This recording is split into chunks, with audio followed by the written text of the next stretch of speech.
Who will join Jose Bautista next in the Blue Jays level of excellence, and where do the Blue Jays go with Alek Manoah? Hey everyone, welcome into the Sun Sports Roundtable. Rob Wong joined alongside by Toronto Sun Sports columnist Steve Simmons and Toronto Sun Blue Jays writer Rob Longley. And guys, what a ceremony it was for Jose Bautista, who is the newest member of the Blue Jays level of excellence. Steve, there's plenty of great candidates for which Jays great might be honored next. Who is someone that comes to mind for you? Well, first off, the ceremony for Bautista was fabulous. I don't know if you could do it any better than the Blue Jays did it. I just think the order of honoring him was incorrect because Tom Henke should have been there before him. The Tom Henke story is interesting. It's a lot like the Jose Bautista story. He came to the Blue Jays as a guy that nobody knew for a team that was looking to find a way to win. The two winningest seasons in Blue Jays history, the year they won 99 games, the year they won their first World Series, 99 wins, 96 wins. The closer was Tom Henke, who leads in almost every pitching category you can lead in as a relief pitcher with the Blue Jays. And how he's been passed over and why he's been passed over, I'm not entirely sure. Yeah, I think, when we first decided to discuss this topic, I was somewhat surprised, even though I knew who was on the level of excellence, that the Terminator wasn't there. And you go by his nickname, and yeah, Terminator, he was just that. He was one of the elite closers, just as that was becoming a big part of the game, big part of all those teams, and probably is an oversight that he isn't there. So I certainly agree with Steve on that count. A couple of other names come to mind for me, and even though he's basically the same vintage of Jose Bautista, I think that Edwin Encarnacion deserves a serious look at that as well. I mean, he is third all-time in home runs in the franchise, just behind Bautista. And if you look at iconic home runs, that walk-off in the 2016 wild card, while it wasn't the bat flip in terms of its impact or its lasting impact, it was a pretty big home run in the history of this ball club. And it's kind of hard to separate those two. Without Bautista and Encarnacion, if you take one of those two out of the mix, and maybe that team wasn't nearly as dynamic as it was. So I think Edwin Encarnacion should get a little bit of consideration.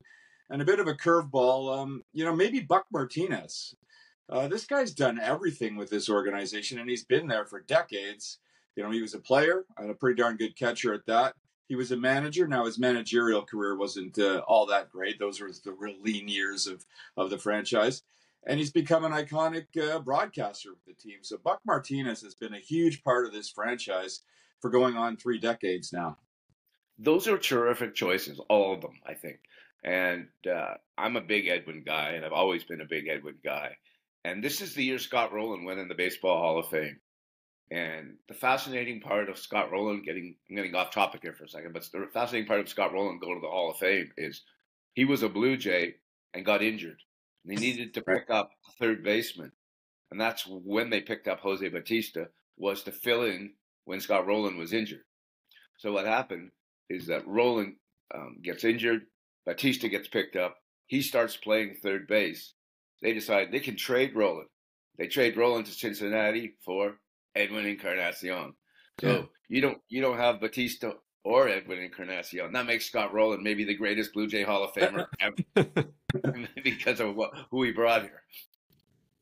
Yeah, that's an incredible story that links all of these guys together. Meanwhile, on the field, Rob, Alek Manoah has been demoted to the minors for the second time this season. Part of it has to do with the scheduling and the Blue Jays not needing a 6th starter, but hard not to think it's about performance as well, as he struggled in his last start. Where does the team go from here with their former all-star pitcher? Yeah, the latest demotion is indicative of a few things, I think, Rob. We're getting to the point now where we're at the quarter pole of the season on Tuesday, just a quarter of the season remaining. So every game is huge now, and this team finds itself in a race for the last wild card spot, and they can't afford to have a guy get better on the major league roster. And I think there's probably some internal frustration within the Jays organization that the fix, the attempted fix when he was sent down earlier, didn't quite take. There's still some more work to do with Alek Manoah, and they can't afford to send him out every 5th or 6th day because of that. Now, the other part of it, of course, is that they finally have some starting pitching depth, and the way Hyunjin Ryu has pitched so far, I mean, you would definitely place him ahead of Alek Manoah in terms of performance right now. In fact, you'd place all 5 guys currently in the rotation ahead of Manoah. So you have to send him down, and you have to have him pitch down there in Buffalo, and they'll pitch him every 5 days so that he's ready for the inevitable. If one of these 5 guys currently in the Blue Jays rotation falters a little bit or gets hurt, you have that 6th starter ready in Buffalo that you can call up. But zooming out and looking at the big picture of it all, it's an incredibly frustrating downturn for Alek Manoah, who was an All-Star last year, a Cy Young finalist, the opening day starter this year, and hasn't performed to any of those levels through his 2 stints with the Blue Jays. Small picture, this is about this season. Big Correct. picture, it's about what is Alek Manoah and what do the Blue Jays have now.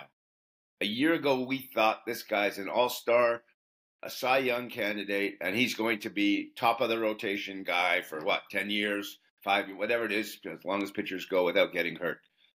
He looked to have everything, and he had that bluster and that character, and that he's in the commercials and he's got the microphone. Well, now it's like rebuilding a house that's been knocked down. You got to start with the foundation, and you got to build from the bottom up. And I think right now, it's fair to say the Blue Jays don't know what they have in Alek Manoah. They don't know what he's going to be. They don't know where he's going to come back, at what level. We saw him being very, very good, but we also saw this entire season, including the comeback, I thought, where he looked nothing like that pitcher who walked out to the mound like he was in charge of the world. And they need to refine that guy. And if they don't refine that guy, then this is Ricky Romero all over again.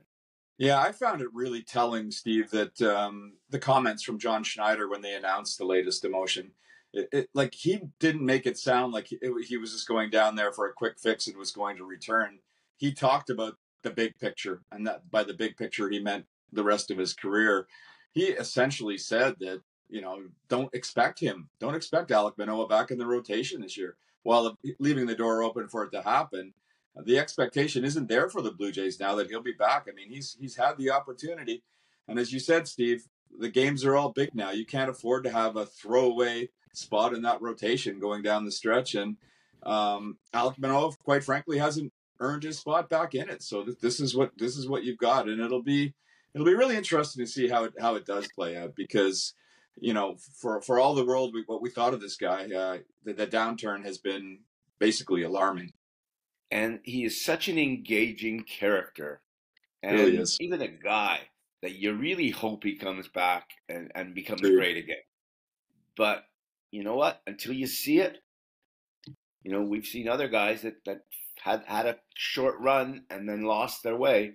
We don't know what the next version of Alek Manoah is going to be. Yeah, lots in the air right now for Alek Manoah as a Blue Jay. As always, let us know your thoughts in the comment section below. For Steve Simmons and Rob Longley, I'm Rob Wong. Thanks for tuning in, and we'll talk to you next time on another edition of the Sun Sports Roundtable.